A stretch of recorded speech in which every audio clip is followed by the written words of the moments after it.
Mon nom est Jean Barry, je suis avocat, docteur en droit, spécialisé en droit de l'environnement. J'ai fait une thèse de doctorat sur le droit d'accès à l'information environnementale. Mon mémoire de maîtrise portait sur le Bureau d'audience publique en environnement. Je suis aussi chercheur associé à la Chaire de recherche du Canada en droit de l'environnement à l'Université Laval. Donc, à ce titre, j'ai travaillé sur l'évaluation environnementale stratégique pour les études là, qui traitaient de l'encadrement juridique du gaz de schiste, mais qui touchent aussi la question du pétrole.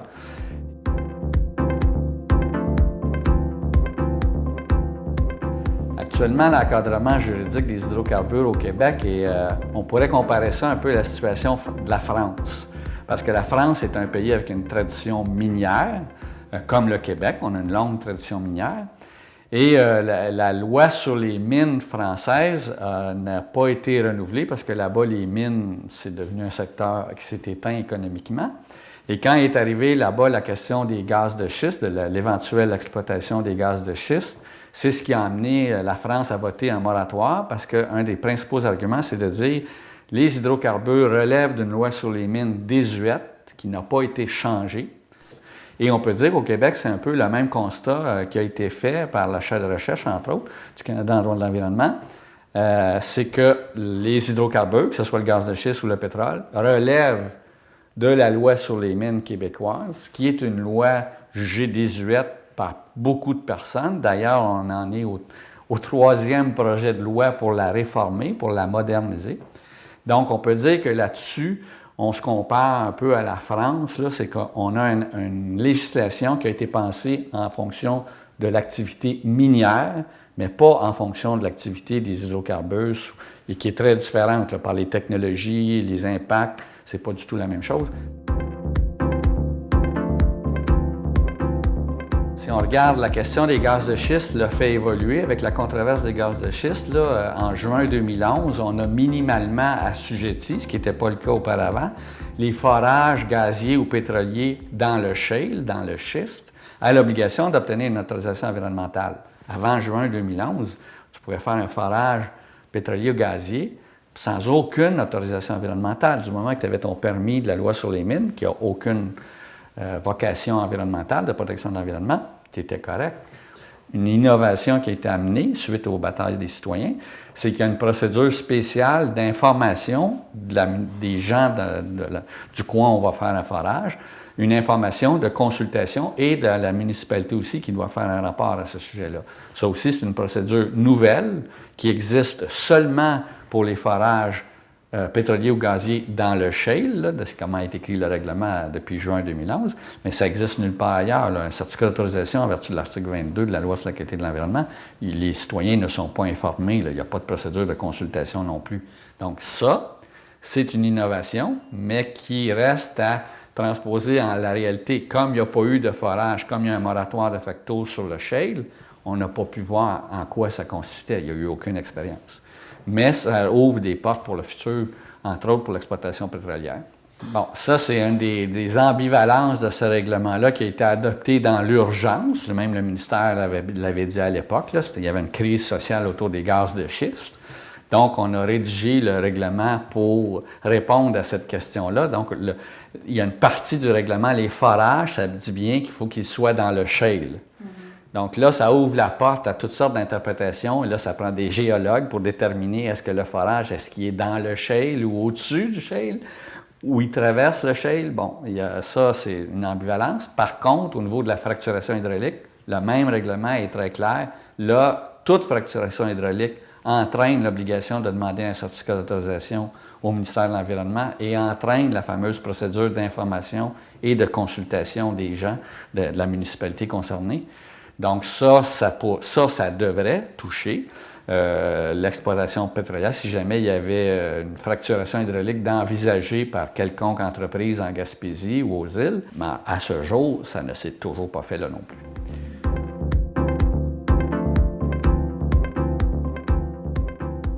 C'est un règlement très volumineux, là, très technique, qui touche beaucoup plus que la question des hydrocarbures. C'est un règlement qui avait déjà eu un dépôt en 2011 et en réalité, c'est un règlement qui vient de l'adoption de la loi sur l'eau en 2009, avant même le fameux débat sur les gaz de schiste. c'est la question des prélèvements en eau. Ce règlement-là vise à mettre en œuvre là, un des articles là, qui avait été adopté au moment de l'adoption sur la loi sur l'eau de 2009. Mais, étant donné la controverse des gaz de schiste et étant donné la controverse suscitée par l'adoption des règlements de Gaspé et ce qu'on a appelé les règlements de Saint-Bonaventure, là, il y a une section particulière de ce règlement-là qui traite de l'industrie des hydrocarbures. Et cette section-là est importante là, parce que, justement, elle peut être importante pour la validité même des règlements municipaux, parce qu'il y a un article, la loi sur la qualité de l'environnement, l'article 124, qui dit qu'un règlement municipal qui porte sur le même objet qu'un règlement provincial adopté en vertu de la loi sur la qualité de l'environnement, bien, le règlement municipal ne s'applique pas. C'est clair que l'industrie des hydrocarbures est assujettie dans la question des prélèvements d'eau dans ce règlement-là. Et dans la demande, l'article qui porte sur les demandes d'autorisation, l'ensemble des documents qu'une entreprise doit remettre au ministère concerné pour obtenir leur autorisation de prélèvement, il y a un de ces paragraphes-là qui dit que la municipalité en question doit fournir, le greffier de la municipalité doit fournir une attestation de conformité à la réglementation municipale. Donc, mais pour prévenir probablement les coûts, les contestations des municipalités, dans le cas des hydrocarbures, on exclut spécifiquement cette obligation-là dans le cas des hydrocarbures. Toute opération autorisée en vertu de la loi sur les mines, ce qu'on dit, c'est que l'attestation de conformité de la municipalité n'est pas exigible dans ces cas-là. Donc, dans tous les autres cas, vous aviez à faire des prélèvements majeurs, comme par exemple en agriculture, en embouteillage d'eau, vous allez avoir besoin d'une autorisation de la municipalité, d'une attestation de la municipalité disant que vous êtes conforme à sa réglementation municipale, mais l'industrie des hydrocarbures a été écartée pour éviter les conflits puis qu'une municipalité dise « nous, on ne donnera pas l'attestation de conformité à notre réglementation municipale ». Ça pourrait être le règlement de Gaspé, mais ça pourrait être un autre règlement adopté sur d'autres sujets, là. Donc, il y a déjà, on voit à travers ça, à mon avis, il y a déjà une option qui a été prise de favoriser l'exploration gazière et pétrolière au Québec et que de l'encadrer, oui, mais de ne pas trop nuire à l'exploration.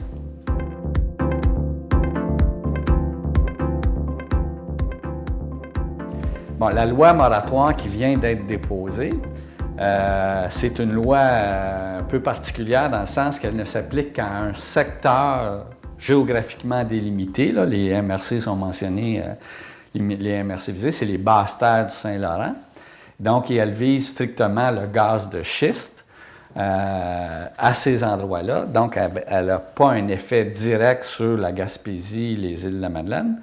Par contre, il y a des effets indirects à ça. Premièrement, dans cette loi-là, on fait un moratoire sur les forages, mais on ne fait pas un moratoire sur les sondages stratigraphiques. L'autre critique qui peut être adressée à cette loi-là, c'est qu'en réalité, tout le monde est d'accord aussi, depuis le rapport du BAP, il y a un moratoire de facto qui existe pour les gaz de schiste. Il n'y a pas eu d'autres forages, pour des raisons économiques aussi, mais le BAP avait dit que les seuls forages éventuels qui pourraient être faits devaient être autorisés par le comité d'évaluation environnementale stratégique, là, qui est toujours en place. Et le comité, dès sa nomination à peu près, a dit qu'il n'avait pas besoin de donner des données de nouveaux forages pour faire leurs travaux. Donc, ils ont dit on n'autorisera pas. Donc, il y a de toute façon. Donc, le moratoire qui est étudié par le comité d'évaluation environnementale stratégique, là, une des options là, du comité, c'est un moratoire de 25 ans, qui correspond au moratoire d'une génération là, que d'autres personnes, d'autres groupes avaient mis de l'avant. Donc, ça veut dire que si la loi des hydrocarbures était adoptée cet automne, le moratoire, il va de mai, là où on est, jusqu'à l'adoption de la loi à l'automne. C'est un moratoire. En effet, ça change peu de choses. Et là, on peut noter aussi une différence avec la France, parce que quand la France a adopté une loi instituant un moratoire, si on veut, mais sur une longue période et sur l'ensemble des techniques, là, on n'a pas fait ce genre de c'est tout un forage là, gazier. On n'a pas fait la distinction sondage stratigraphique. Tandis qu'ici, on a décidé de faire un moratoire seulement sur une partie du territoire. La loi française s'applique à la grandeur de la France. Donc là aussi, il y a des différences, et ces différences-là ont des raisons politiques, économiques, c'est certain. Ce n'est pas arrivé là par hasard. Mais c'est une loi, un moratoire à court terme là, sur les gaz de schiste et d'une application géographique limitée. Là.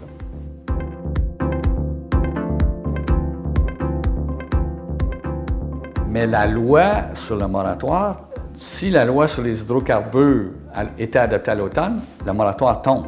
C'est l'extinction de la loi moratoire.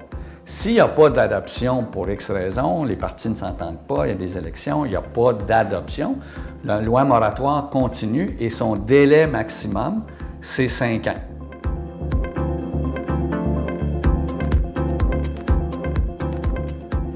Pourquoi il n'y a pas d'évaluation environnementale stratégique sur, par exemple, le programme d'exploration pétrolier en Gaspésie, aux îles-de-la-Madeleine? Ça relève d'un manque dans notre loi sur la qualité de l'environnement parce que l'évaluation environnementale stratégique, c'est écrit nulle part dans notre législation au Québec. Contrairement à ce qui existe en Europe, où l'évaluation environnementale stratégique des politiques, des plans et des programmes est prévue par la loi, quand est arrivé les gaz de schiste, et que le BAP a suggéré, suite aux nombreuses demandes des citoyens, qu'il y ait une évaluation environnementale stratégique sur les gaz de schiste, on a fonctionné totalement différemment. Là, c'est le ministère de l'Environnement. On a nommé 11 personnes. Il y a eu un processus de nomination qui a été contesté par certains, provenant de différents milieux, avec un temps donné, des méthodes de consultation qui ont varié, un sujet même, parce qu'au début, le comité n'avait mandat que d'étudier les gaz de schiste sur les basses terres du Bas-Saint-Laurent. Suite à l'élargissement de la controverse avec les forages à Anticosti, le gouvernement libéral, M. Arcan, le ministre de l'Environnement, avait élargi le mandat du comité d'évaluation environnementale stratégique en disant que le pétrole faisait maintenant partie de son mandat, ce qui compliquait la tâche de ce comité-là, mais ça avait un certain sens parce que c'est les mêmes lois, c'est les mêmes mécanismes d'encadrement dans les deux cas. Et le nouveau gouvernement, par la voix de M. Blanchet, le nouveau ministre, eux ont dit non, on a retiré ça. Donc, c'est vraiment c'est à la totale discrétion des politiques à l'heure actuelle parce qu'il n'y a pas d'encadrement juridique qui le prévoit. Et c'est ce qui fait que si c'était la volonté politique, aujourd'hui, il pourrait avoir une évaluation environnementale stratégique d'un programme pétrolier éventuel en Gaspésie, le Madeleine, peu importe où. Mais comme il n'y a rien qui oblige à faire ça dans la loi, bien, il faut attendre la bonne volonté des hommes politiques pour le faire.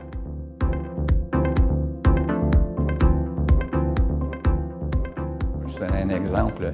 Une petite centrale hydroélectrique, bien, une centrale qui a plus que 10 MW, c'est obligatoire. La procédure d'évaluation et d'examen des impacts s'enclenche. Et s'il y a des gens qui font des demandes d'audience du BAP, bien, le ministre, normalement, doit donner mandat du BAP de tenir une consultation publique sur une étude d'impact qui aurait été préparée par le promoteur. Dans le cas de l'industrie des hydrocarbures, il n'y a absolument rien à l'heure actuelle qui prévoit le BAP. Jusqu'à juin 2011, le forage de ce puits-là n'était même pas assujetti à une demande d'autorisation environnementale en vertu de l'article 22, donc encore moins, on est très loin de la procédure d'audience d'évaluation d'examen du BAP. Là. Une éventuelle loi sur les hydrocarbures pourrait éclaircir ce point-là, mais là, il n'y en a toujours pas de déposé. On nous en annonce une à l'automne.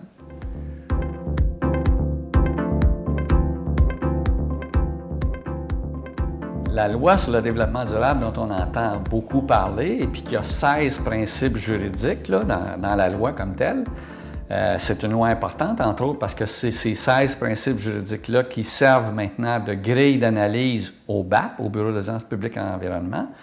Mais c'est une loi qui s'applique à l'ensemble de l'administration publique québécoise, mais pas au secteur privé. Mais aussi, même les municipalités québécoises ne sont pas assujetties aux principes juridiques de la loi sur le développement durable à ce jour, parce que ça demanderait, la loi le prévoit, mais pour que ça soit mis en œuvre, ça prend un décret du gouvernement, décret qui n'a toujours pas été pris. Donc, à ce jour, Montréal, Gaspé et toutes les municipalités du Québec ne sont pas assujetties légalement aux exigences, aux mécanismes de reddition de comptes, aux principes juridiques que contient la loi sur le développement durable. Et encore moins le privé. Le privé n'a absolument pas... il n'y a aucune entreprise privée qui est soumise aux principes du développement durable.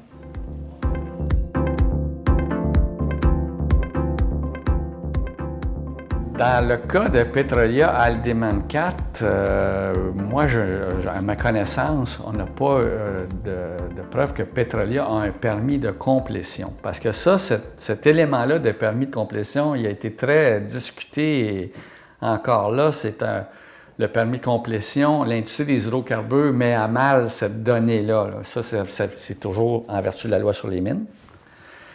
C'est quand on finit un forage minier, on le complète. Et là, la fracturation hydraulique n'existait pas au moment où ça a été adopté. Quand est arrivée la controverse des gaz de schiste, là, on a trouvé une façon, on a dit, bien, la fracturation hydraulique, au moment de la faire, ça va prendre un permis de complétion.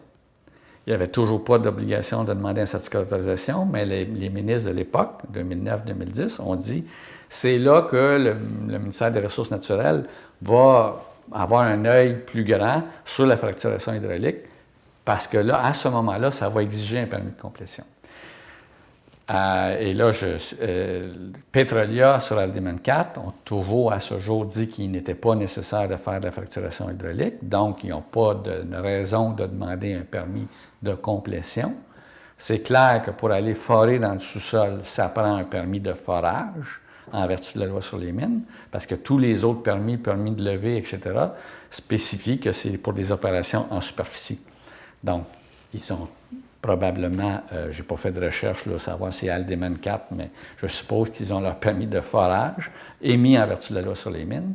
Et eux, leur argument, c'est de dire, nous, étant donné qu'on n'est pas dans le shale, on n'a pas besoin du certificat d'autorisation environnementale de l'article 22, qui dit qu'un forage autorisé en vertu de la loi sur les mines, j'ai mon permis de forage, mais je n'ai pas besoin de demander un certificat d'autorisation en vertu de l'article 22.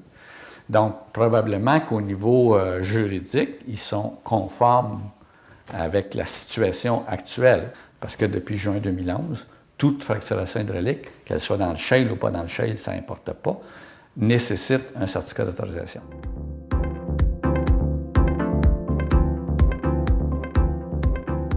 La question des redevances qui sont prévues à l'heure actuelle, la question des hydrocarbures, est une autre manifestation comment notre législation sur les hydrocarbures n'est pas adaptée à cette industrie-là, parce que c'est les redevances qui ont été envisagées, calculées pour la production minière, pour l'industrie des mines au Québec, qui était et qui est toujours une industrie importante au Québec. Tandis que l'industrie des hydrocarbures, elle est assez balbutiement, il n'y a pas de production.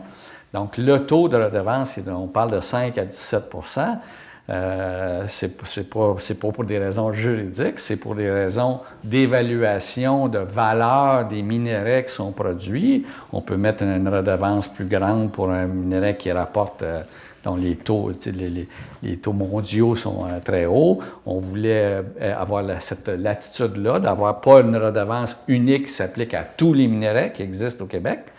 Donc, il y a une modulation qui est possible. Donc, une loi sur les hydrocarbures, si le Québec décide d'aller de l'avant, que ce soit avec le gaz ou avec le pétrole, peu importe les endroits, ça va prendre absolument une loi sur les hydrocarbures qui va être totalement différente ou très différente de la loi sur les mines et qui va encadrer cette industrie-là en tenant vraiment compte des particularités, des spécificités de l'industrie au niveau technologique, au niveau des impacts sociaux, environnementaux, changement climatique, etc., prélèvement d'eau, qui ne sont pas nécessairement les mêmes que l'industrie minière. Donc, c'est un peu ça la